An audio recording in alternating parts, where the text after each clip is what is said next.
Il y a des personnes qui ont été des ouvriers du diable sans le savoir. Mais celui qui a inventé, par exemple, la pornographie, vous croyez que c'est un ouvrier de qui? Vous croyez que celui qui fait le commérage jusqu'à détruire un couple, c'est l'ouvrier de qui? Vous croyez que celui qui vient mettre toujours son nez dans le foyer de son frère pour faire passer sa femme comme étant une mauvaise personne, mais vous croyez que c'est l'ouvrier ou l'ouvrière de qui? Vous croyez que celui qui convoite la femme de son voisin, il est l'ouvrier de qui, bien-aimé? Il bâtit des villes pour le diable. Vous voyez?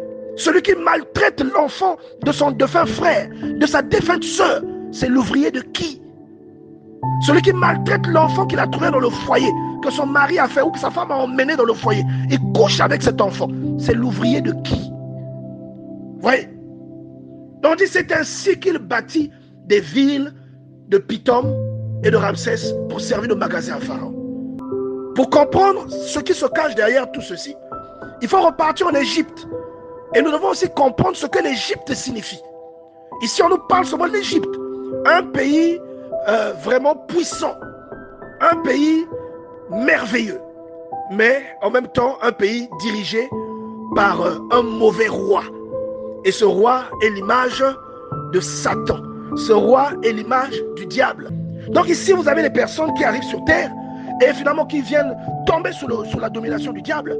Le diable commence à mettre des corvées, commence à les asservir. Dit, le peuple devient plus nombreux, hein, il forme un peu plus nombreux et plus puissants. Nous sommes plus nombreux et nous sommes plus puissants en tant qu'enfants de Dieu. Mais nous n'en sommes pas conscients. Vous voyez, nous n'en sommes pas conscients.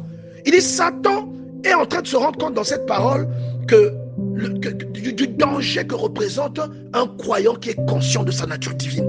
Et il est obligé de la servir par des mauvaises habitudes. Voilà, il va t'asservir par une nonchalance spirituelle. Il va t'asservir par une négligence. Il y a des paresseux, il y a des ignares, des ignorants spirituels. Il va t'asservir pour que jamais tu ne décolles. Pour que jamais tu ne saches qui tu es. Pour que jamais que tu ne saches ce que tu peux réaliser à cause de ce que tu es. Pour que jamais tu ne saches ce que Dieu t'a dit dans le psaume 82. Où il te dit que tu es un Dieu.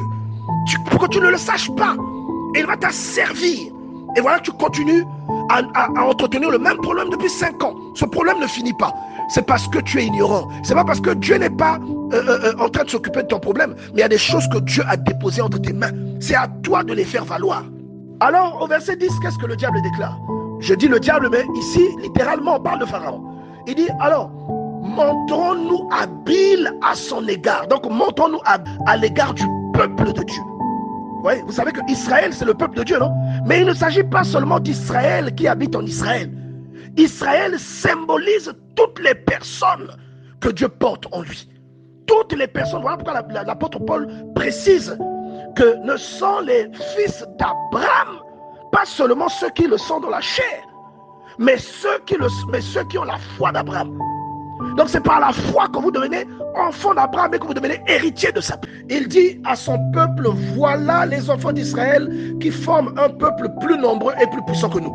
Alors eux, ils avaient les chars, ils avaient le pays, ils avaient le Nil, ils avaient la royauté. Mais ils disaient des étrangers que ces étrangers-là étaient beaucoup plus puissants qu'eux. Et j'aimerais rappeler à quelqu'un que même l'apôtre Pierre te le rappelle, et même Moïse te le rappelle dans le psaume 90, que nous sommes des étrangers de passage sur cette terre.